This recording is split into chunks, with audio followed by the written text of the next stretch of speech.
Go ahead, Jay. NBA title contenders. Okay, Legs, work with me here. What do you got? We'll go from 5 to 1. Let's go with number 5. Here we go. At 5. Boston Celtics. I mean, if they get the Time Lord back defensively, he's doing two-a-days right now. I think this team is one of the best teams in the NBA. Jason Tatum, Jaylen Brown, explosive combination. Really glad we didn't break them up, by the way. That's number 5. Moving on. At 4. They're the best team in the East with the best record, but I don't really believe in them, but I'm going to give them the 4 spot out of respect, the Miami Heat. I don't think Jimmy Butler can be the best player on a championship team. I think he's more of a complimentary player. I love Tyler Hero. He's my 6th man of the year. I just still believe that this team kind of falls short from a guy wanting that big moment in a clutch situation. But off GP, I put him at number 4. Next up. Number 3. Oh, my team, I love it. Even without him, I mean, like, what, 21-2 without Ja Morant? I love the Memphis Grizzlies. I think defensively, yes, they're a young team. They beat the Golden State Warriors last year in a play-in situation, but I just love watching them play, and they bring a certain discipline and tenacity each and every possession defensively. I think Ja Morant is obviously a blockbuster talent. Next up. Number 2. Phoenix Suns, CP3, Devin Booker. That's enough said about the Suns. They are the team. They've been there the whole year, the best record in the NBA. And look, I think CP3 coming back, I think this is his best opportunity. It feels like we say that about a lot of years he plays in to win it, but I'll give it to him number 2 right now on my list. Number 1. Defending NBA champions, the Milwaukee Bucks. I still think at the end of the day, having Giannis the best player in the world, I think they will be there. Jrue Holiday, Chris Middleton, Brook Lopez coming back. I mean, and I love the culture around this team. They're just there. They're the most connected. Them and the Phoenix Suns are the most connected teams in the NBA, in my opinion. That's my list, 5 to 1. What do you think, Legs? Solid. Don't hate it whatsoever. Don't hate it. In fact, I probably have 4 of the same 5. I would add one different one and maybe flip the order a little bit. Okay. Okay, so let's go number 5 for me first. And I know this is going to be a bit of a reach, and they could jump quickly, actually. I'm going to include the Warriors in here. Yeah. Okay. Oh, yeah. Yeah. Oh, yeah. Oh, I'm yeah. including Golden State at 5. By the way, knock the Heat out and put Golden State in there. I would probably knock the Celtics out. Oh. Instead of the Heat. I would, Even with Willie, if Time Lord comes back? I would keep the Heat.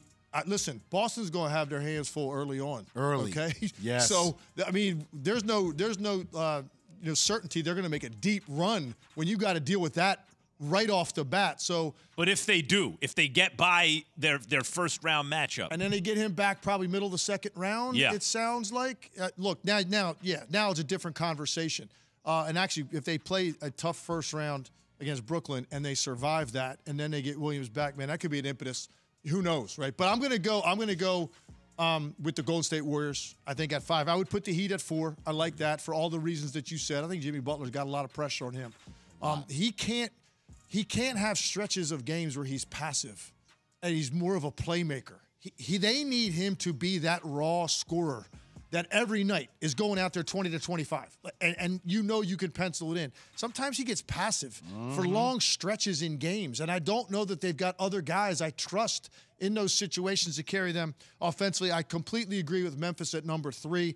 It's not a mirage what we've seen with this team. You wonder, you watch them, you're so young, and you go, okay, are they really ready to take that kind of step? And all they do is continue to emphatically say yes with everything that they do.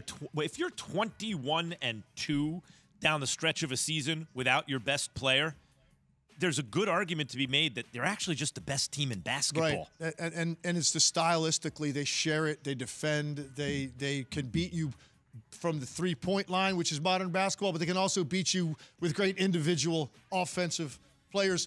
Now we get down to the top 2. Jay and I agree on who those two teams are. I would probably flip them, though. I just think Phoenix has been head and shoulders above every team in the league this year. They've been so good start to finish. They have, obviously, a chip on their shoulder because they've got unfinished business. Milwaukee does not. Milwaukee got it across the finish line a year ago. I think the Phoenix Suns have the greatest role definition of any team in the league. Guys stay in their lane. They do not do anything more than they're capable of. Elite defensive team. And I think, like I said, they are so hungry because of what they stood there and watched last year with the team celebrate against them in the finals. I just think when you're that good all year and you're that much better than the rest of the league, consistently start to finish, I'm going to give you the benefit of the doubt that you can get this thing done. Those role players, by the way, you're right. And no one does more than they're capable of, Key. But all those role players are capable of more, and yet they still do just what you need them to do. That's like a beautiful team to watch. By the way, I am upset. I didn't get the guy with the deep voice with the numbers that you got. Yeah. Why didn't I get that? Because your name's not on the show. Oh, I got so, you. Yeah. So Get you out a legs. fourth letter? Maybe soon. Number 5. Maybe out of There you go. Number 4. legs. Number 3. Number 2. Number 1. There we go. So legs. A little bit late, but I got it. That's okay. Another one. What's So up, Keith? legs, the Sixers. Oh, man. The Sixers and that experiment that they're going through right now with James Harden. That's not gonna crack the top 5, huh? Not going to crack the top 5, and I hate to say this, man, but I think they're in serious trouble in the first round. James Harden has more pressure on him by a mile than any other player in the postseason.